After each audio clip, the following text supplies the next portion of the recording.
E nós ficamos presos porque o assunto rendeu muito sobre relacionamento pai e filho, filho e pai. E eu tenho sido procurado por gente que tem sido mexido nessa área devido ao que eu mesmo falei aqui e também a situação vivida por alguém.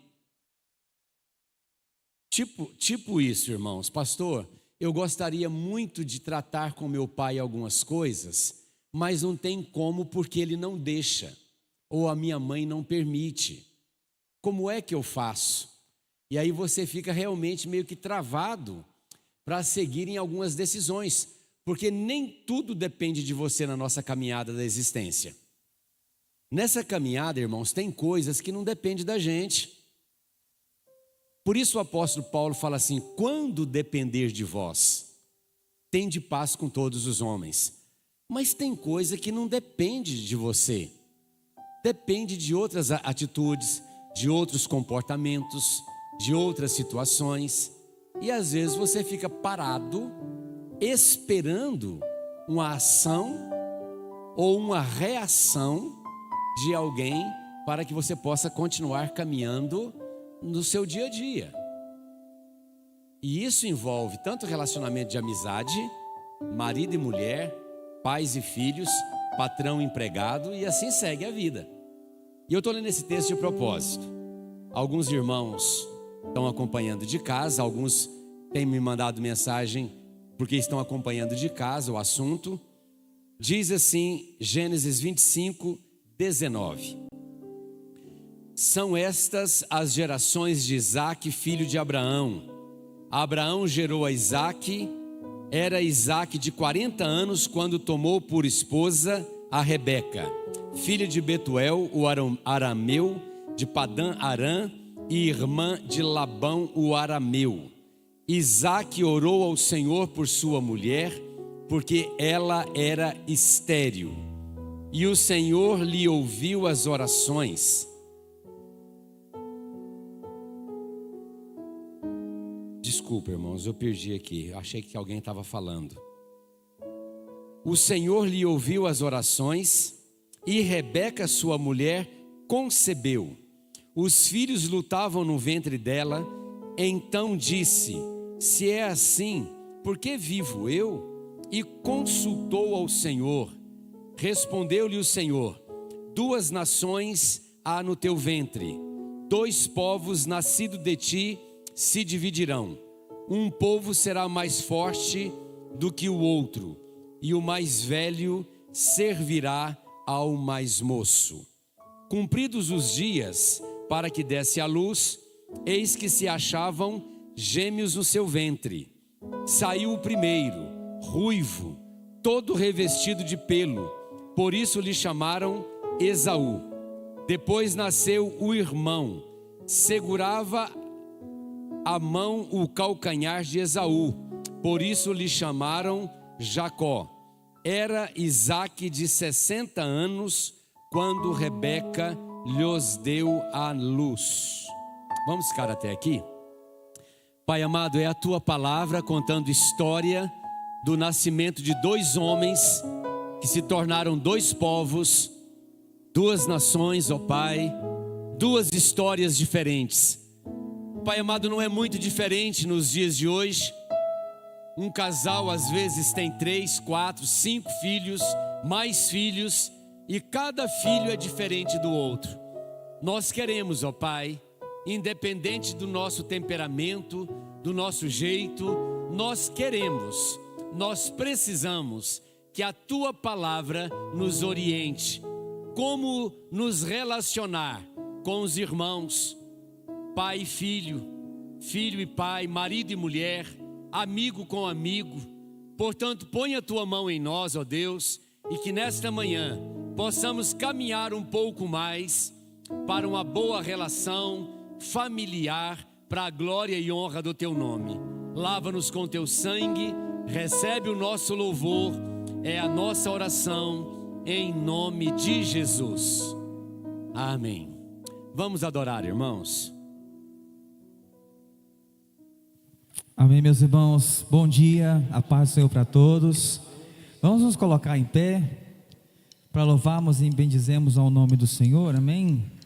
Vamos declarar essa manhã: Jesus, em tua presença, nos reunimos para te adorar, para te engrandecer, amém?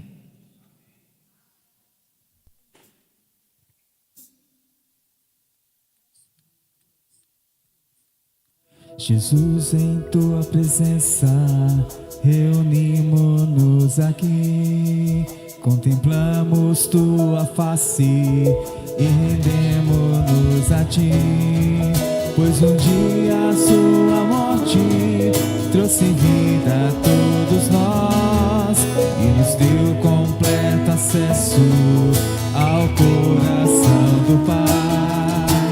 O véu que separava já não separa mais, a luz outrora apagada agora brilha e cada dia brilha mais. Cante, igreja, só pra te adorar, só pra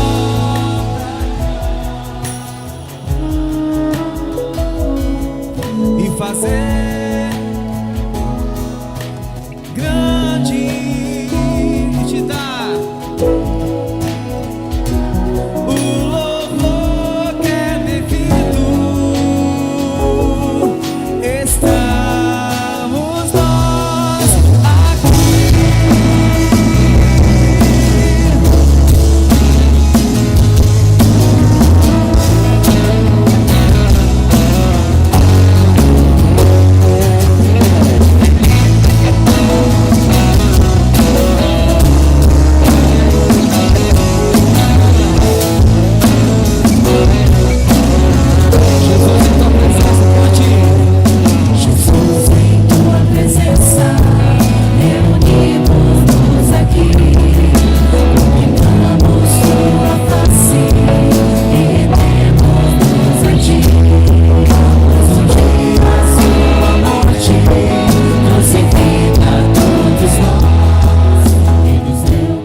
Levante suas mãos e declare: Hosana, Hosana, Hosana, Hosana.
Viemos a Ti, Senhor, com nosso coração aberto, nosso coração quebrantado diante da Tua presença.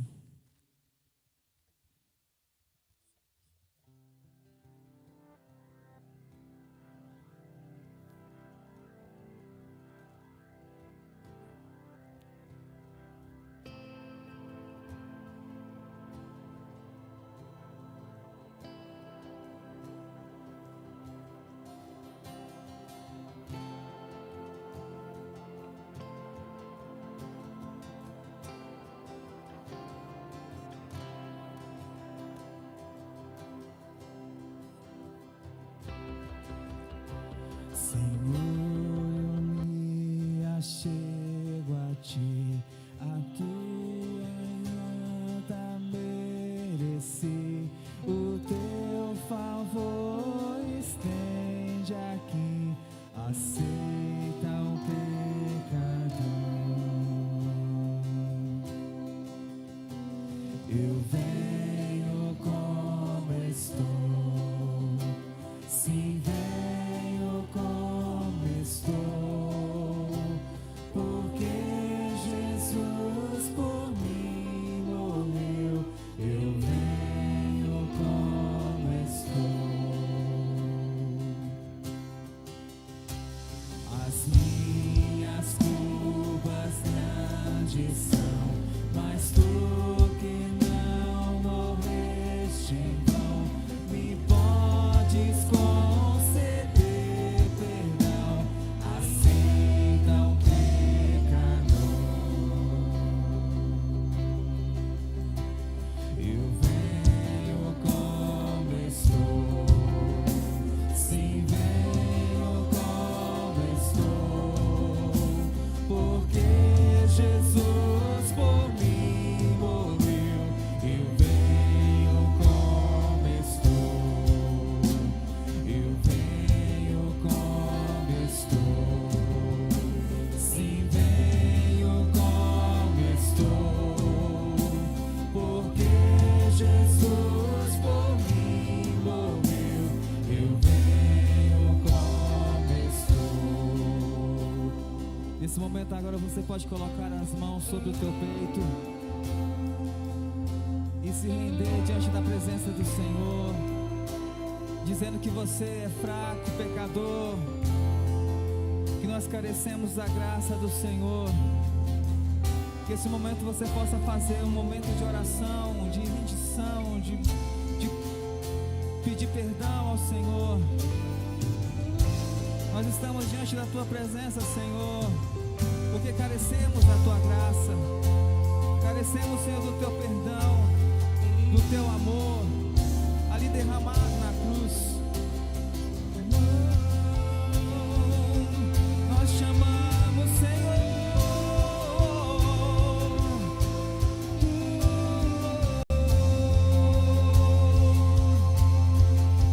Eu te quero, Senhor.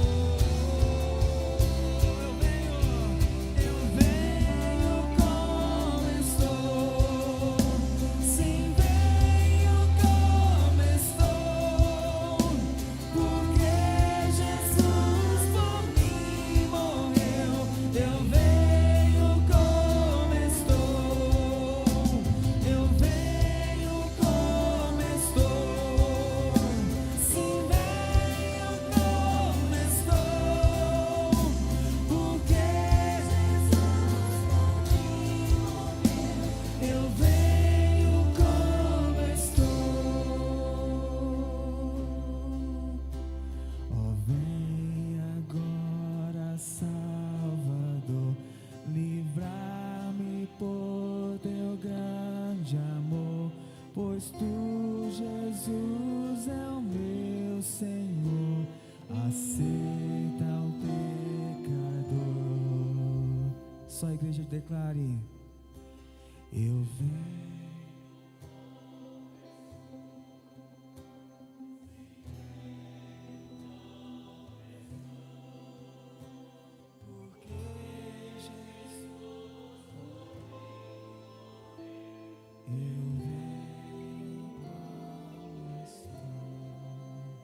Aleluia. Podes assentar, igreja.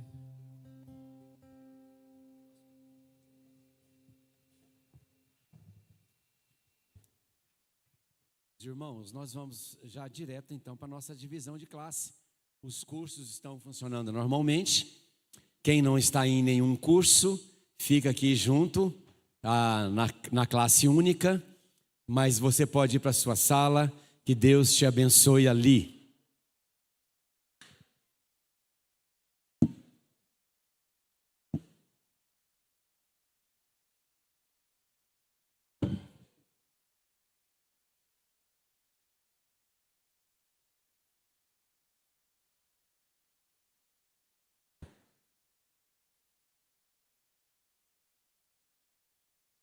Meus irmãos, o assunto que envolve relacionamento pessoal ou interpessoal, ele sempre vai mexer comigo e com você. Sempre. Por quê? Porque é um assunto que envolve corpo, alma e espírito. Para quem é tricotomista, para quem é dicotomista, envolve corpo e alma, ou corpo e espírito. Eu não sei se você já ouviu essa expressão, tricotomia e dicotomia. Há uma linha teológica que diz que o homem é corpo e alma, sendo que alma e espírito são, vamos dizer assim, a mesma coisa. Ou está ligado com a parte psicológica e com a parte espiritual. Nós não vamos entrar nesse detalhe aqui agora.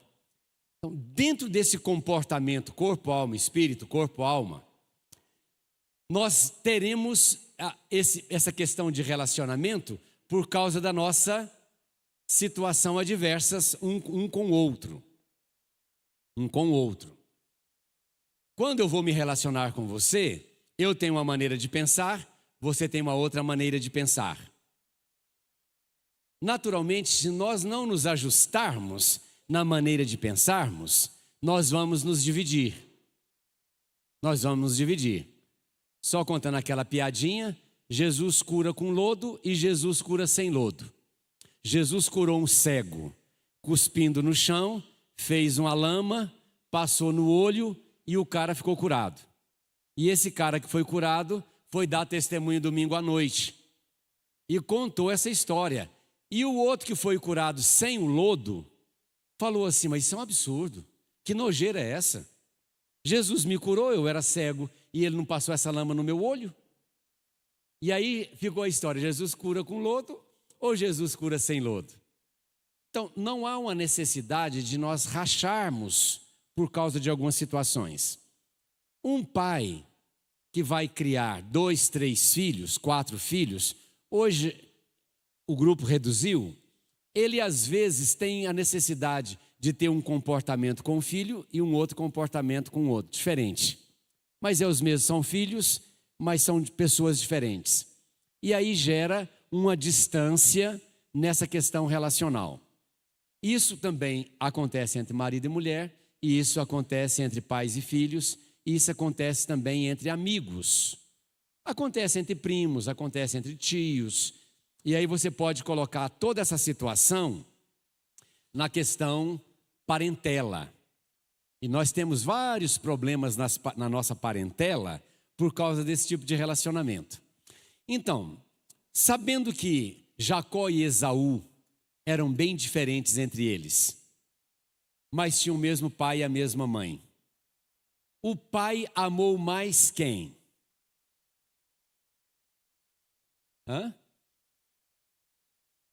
Esaú. Por quê? Por que ele amou mais a Esaú? A Bíblia fala. Porque saboreava da sua caça.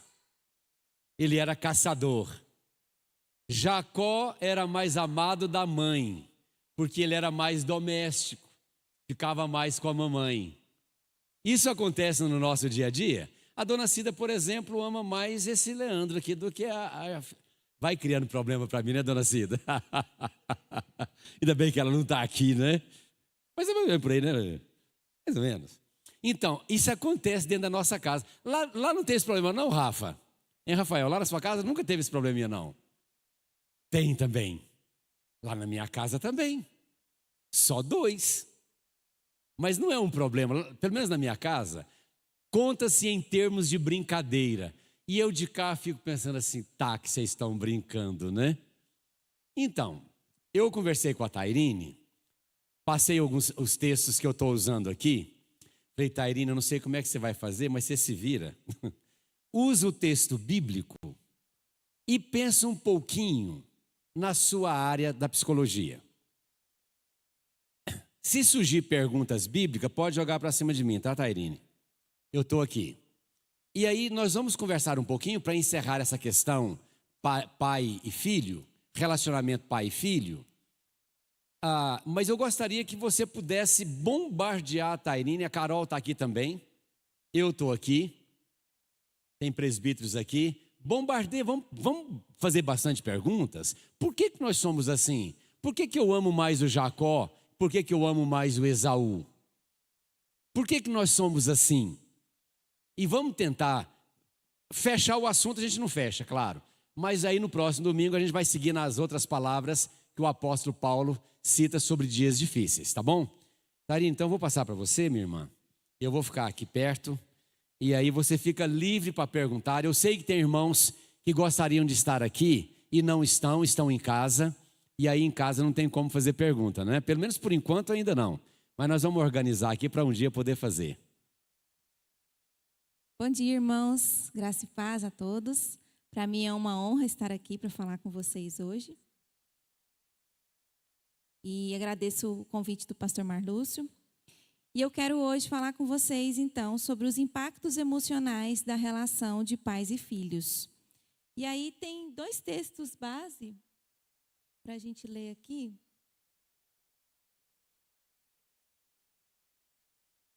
Lá em Efésios 6, capítulo 6, verso 1 ao 3, diz: Filhos, obedecei a vossos pais no Senhor, pois isso é justo. Honra teu pai e tua mãe, que é o primeiro mandamento com promessa, para que te vá bem e sejas de longa vida sobre a terra. E em 2 Timóteo, capítulo 3, verso 1 e 2, diz: Sabe, porém, isso, nos últimos dias sobreviverão tempos difíceis, pois os homens serão egoístas, avarentos, jactanciosos, arrogantes, blasfemadores, desobedientes aos pais, ingratos. E depois o pastor Marlúcio continuará com as palavras aqui. Então, irmãos, a maneira como a gente se posiciona diante da nossa história familiar, ela influencia diretamente na maneira que nós construímos o nosso eu, a nossa identidade. Se eu perguntar para você aqui hoje, qual a sua identidade? Alguém pode me falar qual a sua identidade? Sem briga. Pode falar um de cada vez. Qual a sua identidade? Filha de Deus. Ótimo. A nossa identidade, ela é construída, muitas vezes as pessoas perguntam assim: quem é você? A primeira resposta que a gente tem é: eu sou psicóloga. É a nossa profissão que às vezes é a nossa identidade. E não é bem assim. A nossa identidade, ela é construída a partir de perguntas como: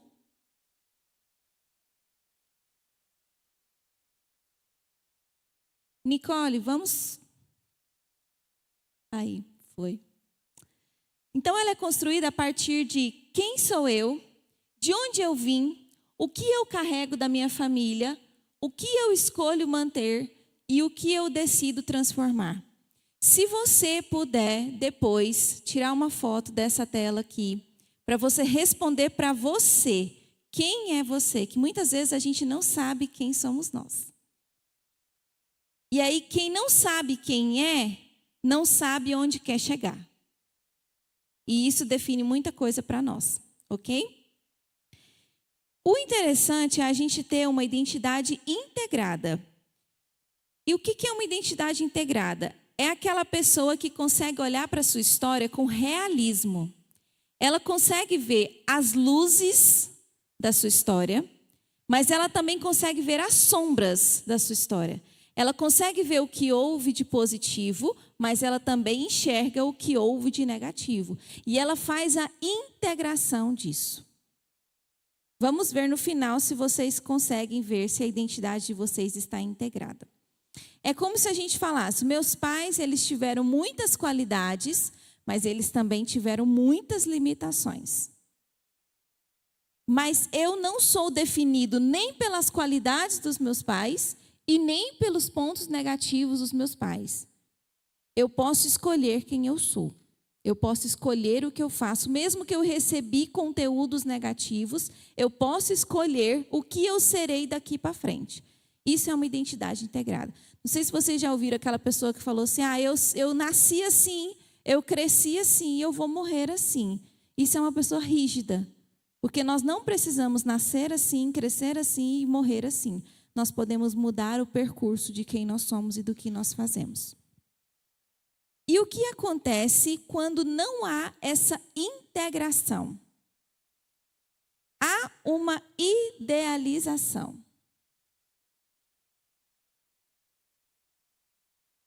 Nicole, você pode me ajudar?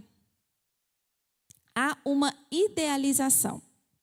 É aquela pessoa que ela não enxerga os lados negativos dos pais. Ela só enxerga o que houve de positivo.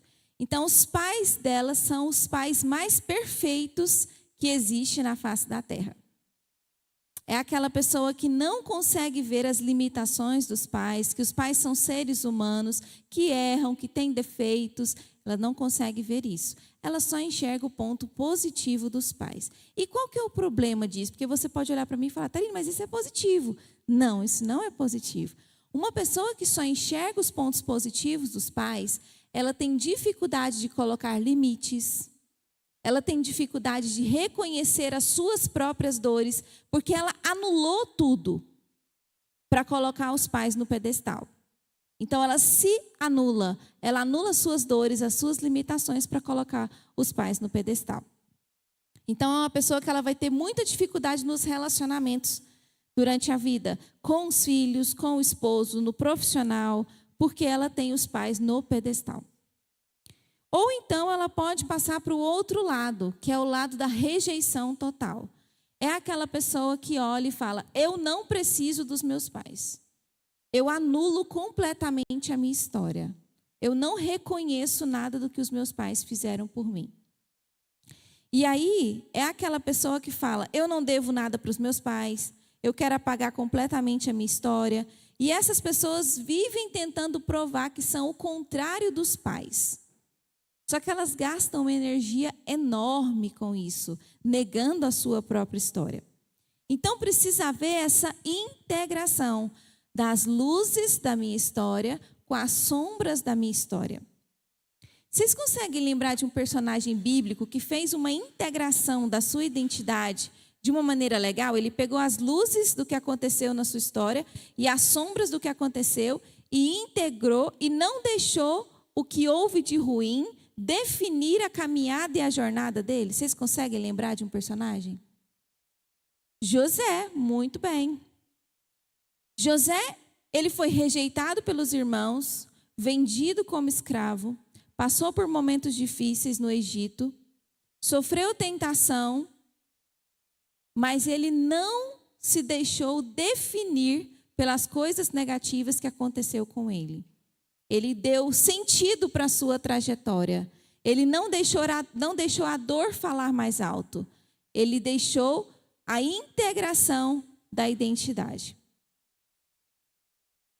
E aí, quem vive tentando apagar a sua própria origem, frequentemente trava guerras internas. Uma pessoa que nega a sua própria história, que alimenta sentimentos de raiva pelos pais ou por qualquer outra pessoa, ela vive em guerra o tempo inteiro. Guerras internas. Depois eu vou mostrar para vocês sintomas psicológicos que essa pessoa pode ter, alimentando a falta de perdão, alimentando a raiva. Então ela passa por processos de guerras internas. É como alguém que corta as suas próprias raízes e depois se pergunta, por que eu tenho dificuldade de permanecer em pé diante da tempestade? Porque cortou as suas próprias raízes. Então a gente não pode cortar as nossas raízes. Tarine, mas meus pais me fizeram muito mal. Daqui a pouco a gente vai falar sobre isso. Mas cortar as suas próprias raízes, negar a sua própria história, te deixa vulnerável. Você não fica de pé diante da tempestade. E também a gente pode falar que José provavelmente recebeu bases da fé muito forte. José não conheceu Deus lá no Egito. José já tinha conhecimento de Deus antes de entrar no Egito. E aí vai um recadinho para os pais. José não se perdeu, porque provavelmente ele recebeu essa base na fé muito grande. Os seus filhos, os nossos filhos, estão recebendo essa base na fé? Pastor Marluz falou aqui, acho que foi no domingo, que às vezes a gente reclama, mas eu criei meu filho dentro da igreja e depois ele se perdeu. O pastor falou, mas você deveria ter criado ele em casa. Nós não criamos o filho na igreja. A igreja é um suporte, é um apoio. Mas os nossos filhos, eles têm que ser criados em casa. E nós estamos ensinando a base da fé para os nossos filhos. E aí vem o versículo, né? Ensina a criança no caminho em que deve andar, e ainda quando for velho, não se desviará dele. Provérbios 22, 6. Então, será que a gente está fazendo a nossa parte de ter um culto em casa, contar uma história bíblica antes de dormir, tá dentro do carro, lembra de um personagem, filho, você sabia que tal personagem da Bíblia fazia isso e isso, e Deus fez isso e isso por ele? Porque às vezes a gente conta várias histórias, a gente fala sobre os filmes que os nossos filhos assistem, a gente fala sobre desenhos, a gente fala sobre cartinhas da Copa, do álbum, a gente fala sobre várias coisas, menos sobre Deus. E os nossos filhos precisam ter base na fé. E aí, seguindo aqui, então, o que o pastor estava falando sobre honrar, né? Um dos sentidos que o pastor deu para nós foi que honrar é cuidar. Como que nós podemos cuidar dos nossos pais? Quem pode dar exemplos? Um de cada vez. Como? Sendo mais presente. Tempo de qualidade. Brigando. Amando. Vamos, gente, tem mais exemplos. Como nós podemos cuidar dos nossos pais? Escuta ativa, atenção, pagando. Muito bem. Olha esse textinho aqui que eu achei. Existe um dia em que percebemos que os heróis envelhecem. A mão que segurava a bicicleta treme.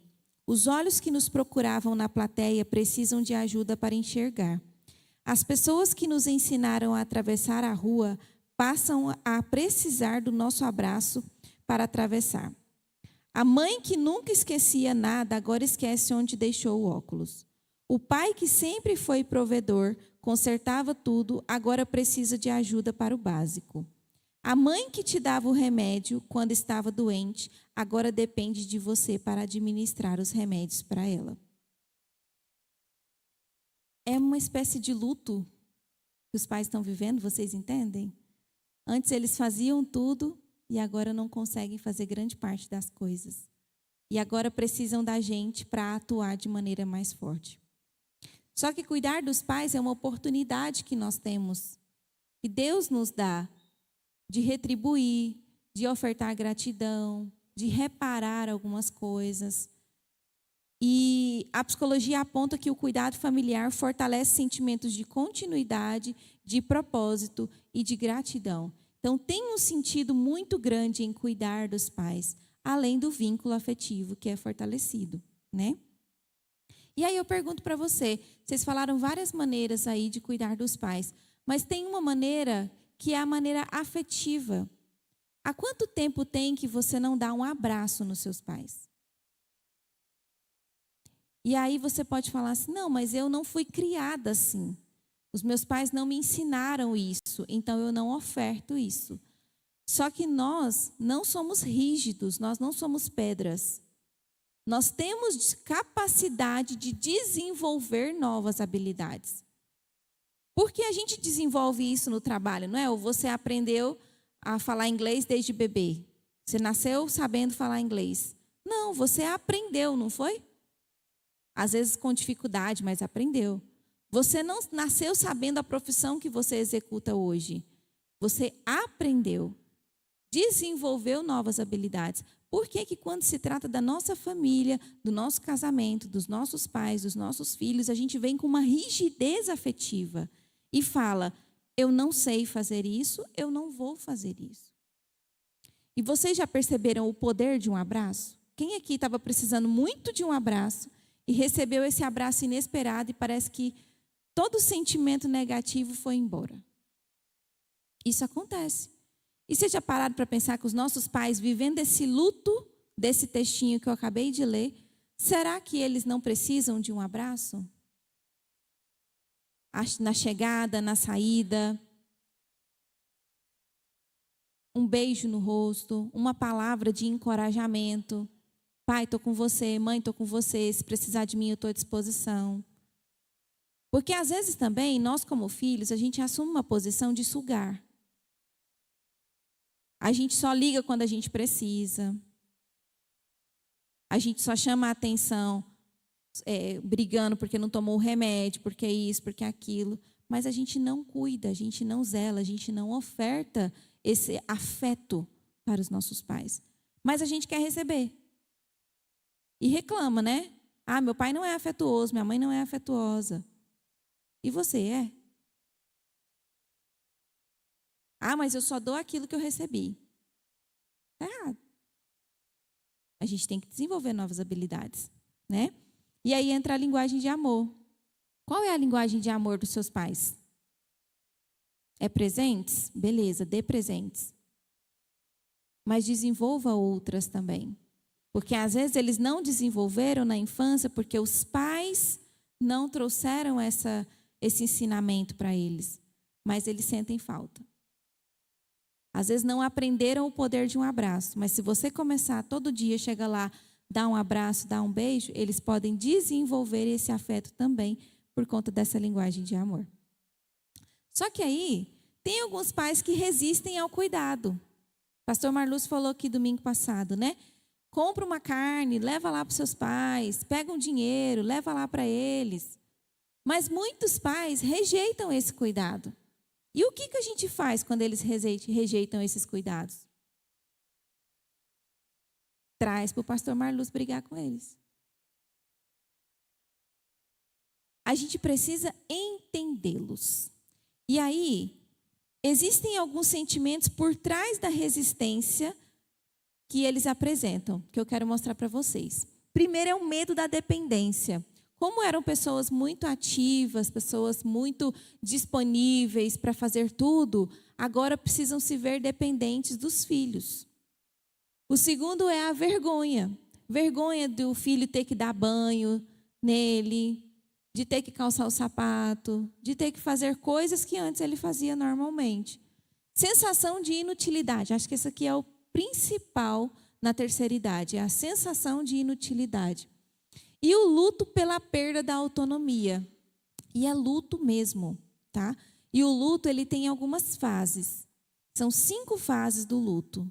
E é importante a gente entender essas fases. O luto, ele acontece não somente quando alguém morre, mas acontece quando há uma perda de um casamento, quando algum animal falece, é um animal importante. Há luto pela perda da autonomia na terceira idade. Enfim, o luto, ele é qualquer coisa que a gente perde, e preferencialmente para sempre, né? Isso é luto. Então, as fases do luto é negação, é quando a pessoa fala, não, isso não aconteceu. Eu me recuso a viver isso daqui, porque isso aqui não aconteceu. Depois vem a raiva, começa a entender que aquilo aconteceu. Aí vem a raiva de Deus, vem a raiva do outro, vem a raiva de si. Depois vem a barganha. Nossa, se eu tivesse feito mais exercício físico, talvez eu não estaria aqui dependente do meu filho agora. Se eu tivesse feito tal coisa, se eu não tivesse feito tal coisa. Depois vem a depressão, que é uma tristeza profunda, quando a pessoa realmente começa a entender que aquilo está acontecendo, vem a depressão profunda. E depois vem a aceitação. A aceitação é a última coisa que acontece. E muitas pessoas da terceira idade nem chegam a viver a aceitação. Infelizmente. Então é necessário entendê-los, amá-los, ajudá-los a processar esse momento que eles estão vivendo. E aí vai um recadinho agora para os pais. Pais, aceitem a ajuda dos seus filhos. Esses dias o Heitor foi lá, acordou mais cedo, pegou as bolachinhas que ele consegue alcançar, subiu, colocou o leite no micro-ondas, veio com o pratinho balançando. Mamãe, acorda, fiz o café para você. Isso é uma sensação de utilidade. Eu estou fazendo café para minha mãe. Permita essa ajuda. Permita esse cuidado. Ah, mas eu não preciso que me leve uma carne. Aceita a carne, faz a carne, chama o filho para comer a carne. Ah, mas R$200 não vai fazer diferença no meu orçamento. Aceita os R$200, que é bom. Ajuda. Né? Então, aceita o cuidado dos seus filhos. Isso gera nele sensação de pertencimento, de reparação e de utilidade. E aceita a fase atual também. Nós não somos eternos jovens. Vai chegando uma idade que a vida vai pesando. E a gente precisa acompanhar o que está no nosso organismo. Se a gente ficar rejeitando as fases que a gente está vivendo, a gente não vai viver. A gente vai sobreviver. Honrar não é vínculo simbiótico, não é depender. O que é simbiose? Alguém aqui sabe me dizer o que é simbiose? Vai ganhar um Pix de R$50 que o pastor Marlúcio vai depositar na sua conta. Hoje ainda. Presbítero. Isso.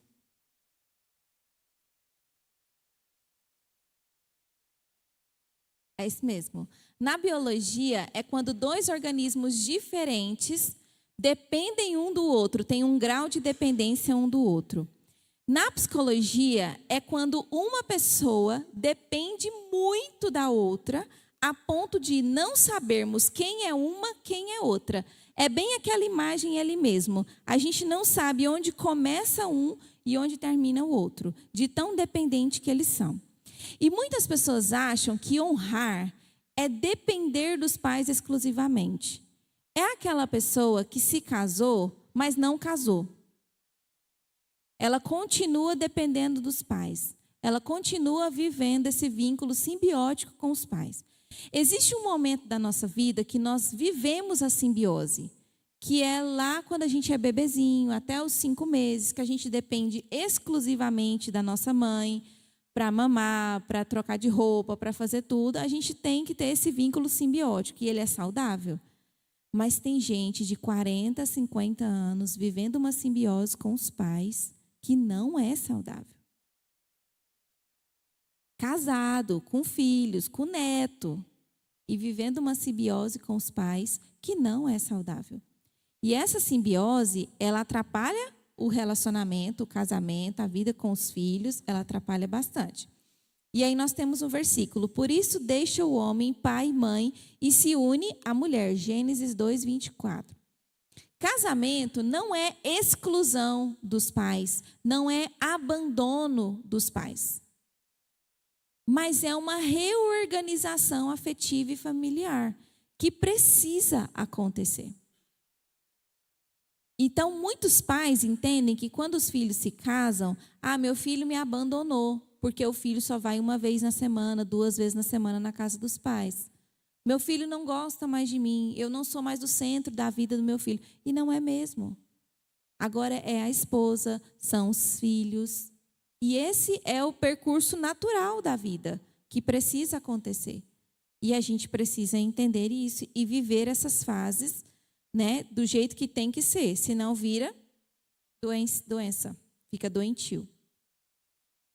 E aí, quando tem mais pessoas envolvidas na casa, o lar deixa de ser uma equipe e começa a se tornar um problema gigante, onde os pais se intrometem o tempo todo, não respeitam a relação de marido e mulher, se intrometem na criação dos filhos.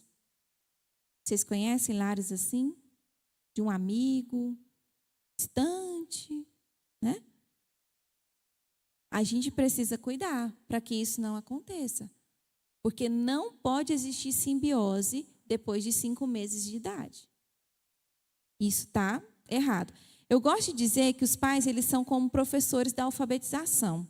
Nos primeiros anos de vida, eles vão ensinar os filhos a escrever, a ler, a escrever pequenos textinhos. Mas quando chega uma determinada época da vida, os filhos precisam escrever a sua própria história. E tem muito pai pegando na mão de homem de 40, 50 anos e ajudando o homem a escrever a sua história segurando na mão. E tem muito filho pedindo a ajuda dos pais para segurar na mão e escrever a história. Você precisa escrever a sua história. Eu preciso escrever a minha história. Não são os nossos pais. Os nossos pais, eles precisam viver a sua própria história. E aí entra um ponto importante, que às vezes os pais, eles estão tão envolvidos com o casamento dos filhos, que eles esquecem os seus próprios casamentos. Estão tão envolvidos com a criação de netos, da rotina da família dos filhos, que eles esquecem do seu próprio casamento.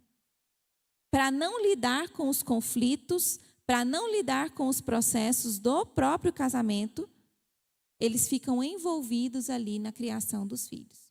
Filhos de 40, 50 anos. Que nem é mais criação de filhos. Criação é quando a gente está criando, né? Não é mais criação de filhos.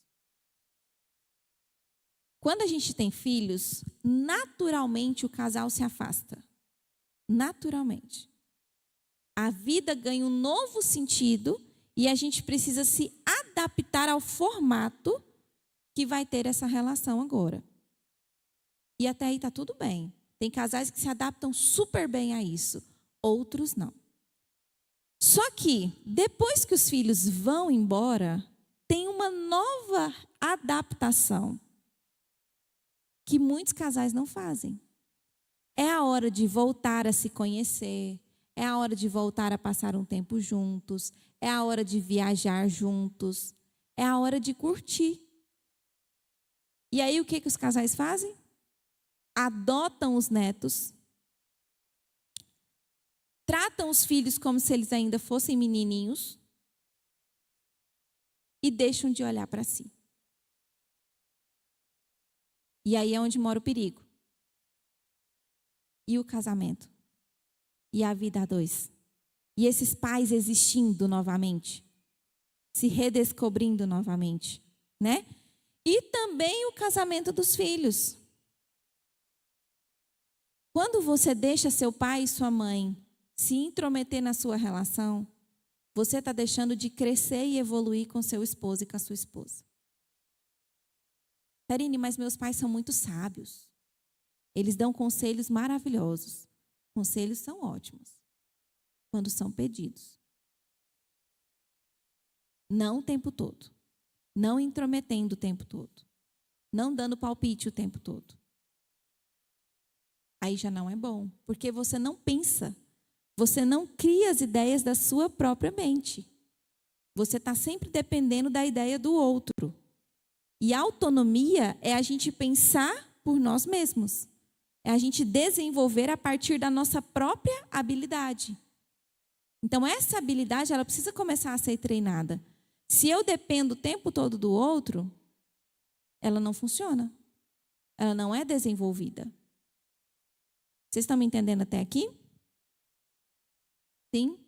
Se sim, foi meio fraco, né? Existe uma metáfora antiga que diz que os pais, eles são como raízes. Eles permanecem escondidos sobre a terra. E aí os filhos vão crescendo, essa árvore vai crescendo. Os galhos são os filhos. E eles foram feitos para alcançar o céu. Mas os pais são as raízes, eles são a base. Só que o problema mora quando a raiz quer sufocar o galho e não deixar esse galho alcançar o céu. E a outra tragédia acontece quando os galhos ignoram as raízes. Finge que as raízes nunca existiram. São duas tragédias bem complicadas. Então, pais, não sufoquem seus filhos.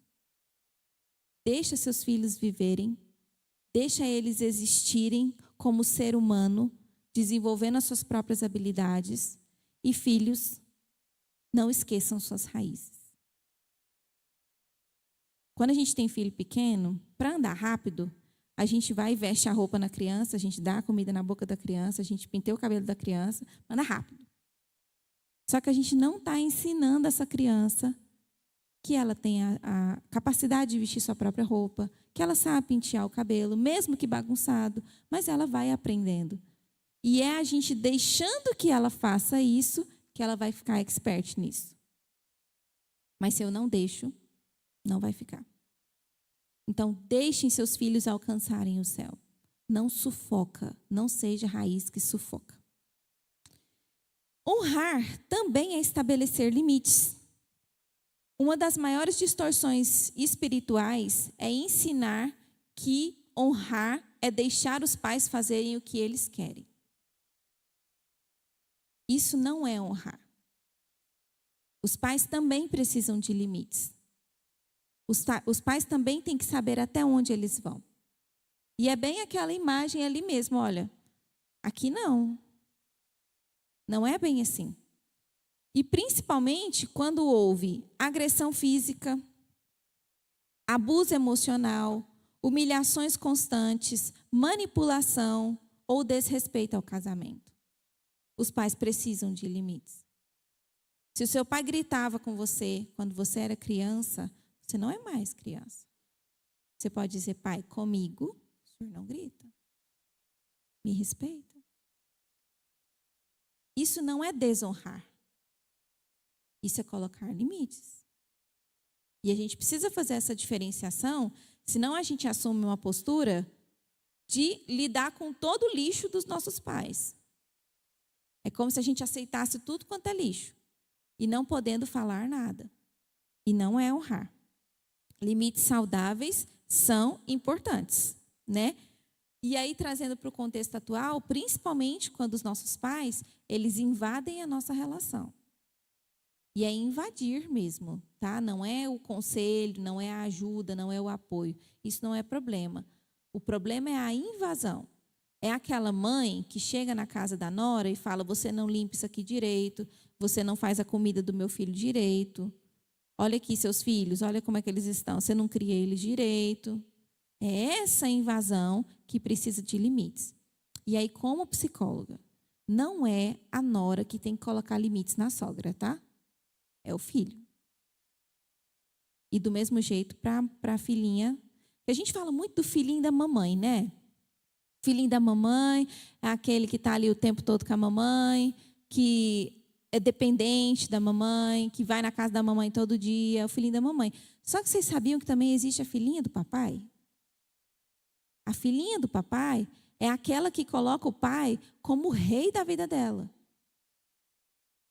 Ele é o santo, o poderoso, o chefão. Maravilhoso. Não tem defeito nenhum.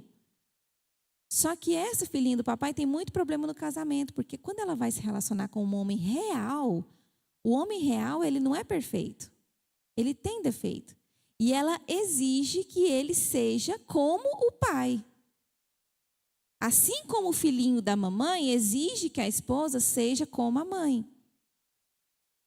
Ah, você não lava minha roupa como minha mãe lava. Não tem que lavar, não. Ela não é sua mãe, ela vai lavar do jeitinho dela, o melhor que ela pode fazer. Mas não vai ser igual a sua mãe. Ah, você não cozinha igual a minha mãe. Você tem que aprender desenvolver um novo gosto pela comida, um tempero diferente. E a sua esposa vai dar o melhor.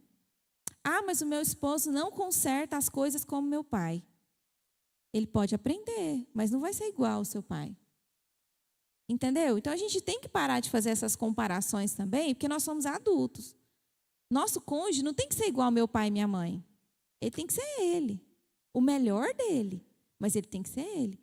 E eu casei com o meu esposo. Eu não casei com o meu pai. E se eu casei com meu pai, tem uma coisa muito errada aí que Freud explica. Entendeu? Então, eu não casei com meu pai. Eu casei com o meu esposo. E eu tenho que amar o meu esposo. E não tentar trazer o meu pai ou a minha mãe para a relação o tempo todo. Então, honrar é colocar limites. Honrar também é perdoar. Quem não perdoa é como se carregasse uma mochila nas costas, cheia de pedra. Só que não machuca quem colocou essas pedras. Machuca quem está carregando essas pedras. Quem insiste em carregar essas pedras. Essa é a pessoa que não perdoa. Só que muitas vezes as feridas mais profundas não foram causadas por pessoas estranhas. Foram causadas por quem deveria nos proteger, nos acolher, nos encorajar. E como que a gente pode, irmãos, perdoar pessoas que deveriam ter feito o papel de afeto e de amor, bem feito, mas não fizeram? Como vocês acham que a gente pode perdoar os nossos pais? Um de cada vez.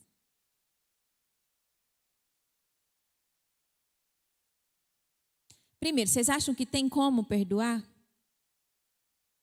Perdoar algo que foi muito profundo. Uma agressão física, por exemplo.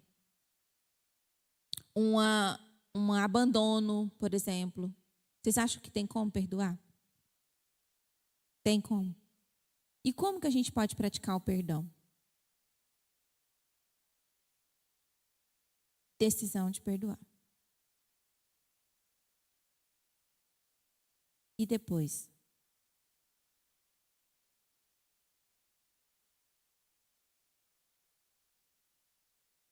Fazer diferente do que eles fizeram. Mais alguém?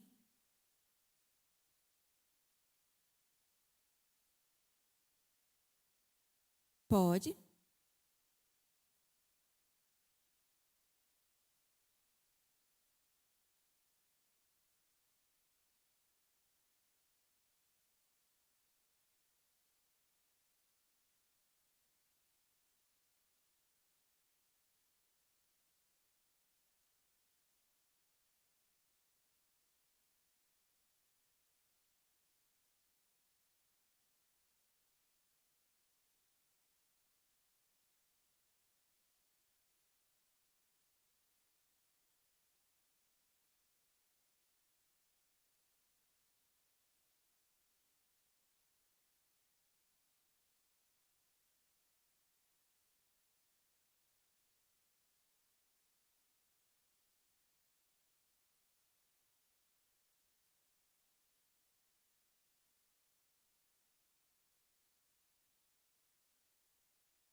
Ótimo.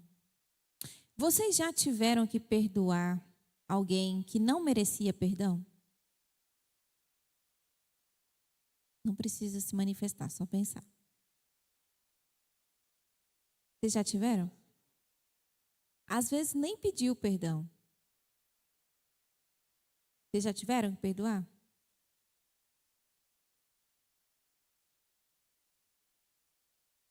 Depois.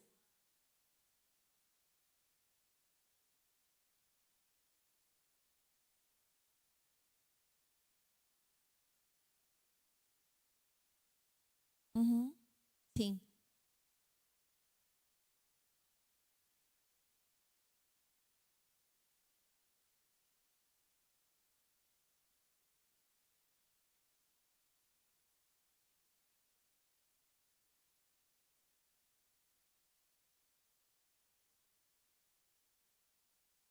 Sim. Mas vocês acham que as pessoas ruins merecem perdão também?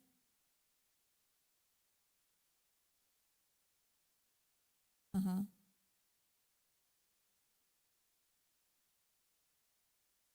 É isso que eu ia falar, porque pessoas ruins foram perdoadas, né? Eu e você não merecíamos perdão. E nós somos perdoados. Diariamente, né?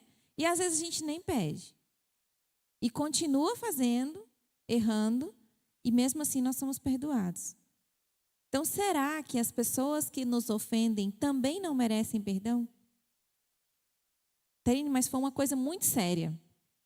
Foi uma agressão física a infância inteira. Foi um abandono total a infância inteira. Eu não vejo essa dificuldade em perdoar, porque na minha história não houve uma negligência tamanha assim. Então, às vezes, com meus olhos, eu olho e falo, tranquilo, dá para perdoar. Mas e a pessoa que vivenciou isso muito forte?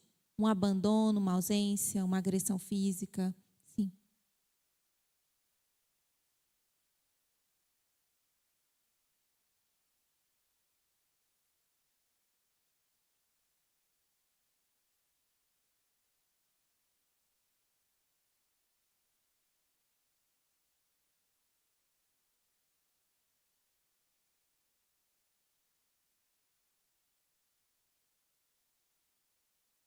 Mas quando o outro pede perdão, facilita? Não precisamos depender disso. Sim, sim. Vocês acham que quando a gente perdoa alguém, tem necessidade da gente ir lá e conversar com aquela pessoa? Olha, eu estou te perdoando porque você me machucou, porque você me feriu. Vocês acham que tem essa necessidade ou eu posso trabalhar o perdão aqui internamente? Quem acha que sim? Eu devo ir lá conversar com a pessoa? Levanta a mão. Ninguém?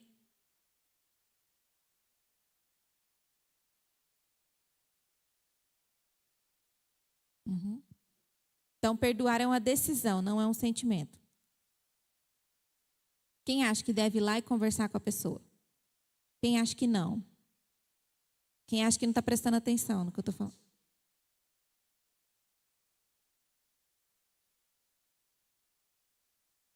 Uhum. Sim,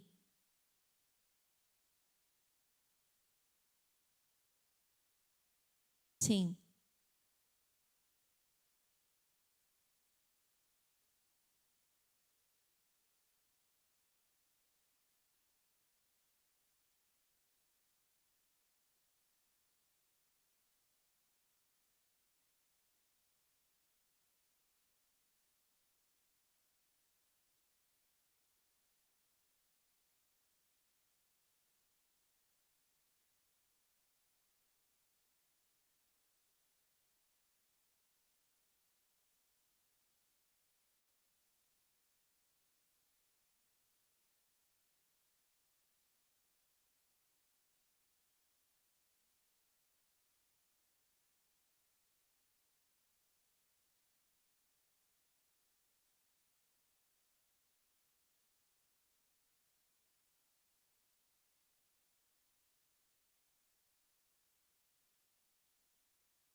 Sim, isso tudo tá certo, gente. Mais alguém quer falar?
Sim, verdade. Então, vamos lá. O perdão, ele não é negação. Ele não é dizer assim, não foi tão grave, foi bobeira. Isso não é perdão. Não é fingir que não doeu, né? Não é esquecimento. Então, não é amnésia. A gente não vai sofrer amnésia quando a gente perdoa. A gente vai continuar se lembrando. Só que o que é o perdão? É se lembrar sem dor. Esse é o perdão, tá? Eu coloquei no Google o que é perdão. E o Google me disse: perdoar é uma decisão consciente de liberar o ressentimento e mágoa em relação a uma ofensa ou a um erro. Então, é liberar o ressentimento. O que é o ressentimento? É aquilo que fica ruminando aqui, que fica me trazendo mal-estar, que fica atrapalhando a minha vida, que fica me bloqueando emocionalmente. Isso é liberar o ressentimento. E aí, na perspectiva bíblica, Jesus nos ensinou: suportem uns aos outros e perdoem as queixas que tiverem uns contra os outros. Perdoem como o Senhor lhes perdoou. Colossenses 3:13. Então, o perdão, ele não nasce porque o outro merece. Ele nasce porque a graça nos alcançou primeiro. E como nós fomos perdoados, nós agora temos que perdoar. E não é uma escolha, é uma obediência. Não é? Então, não é assim, eu decido sim ou não.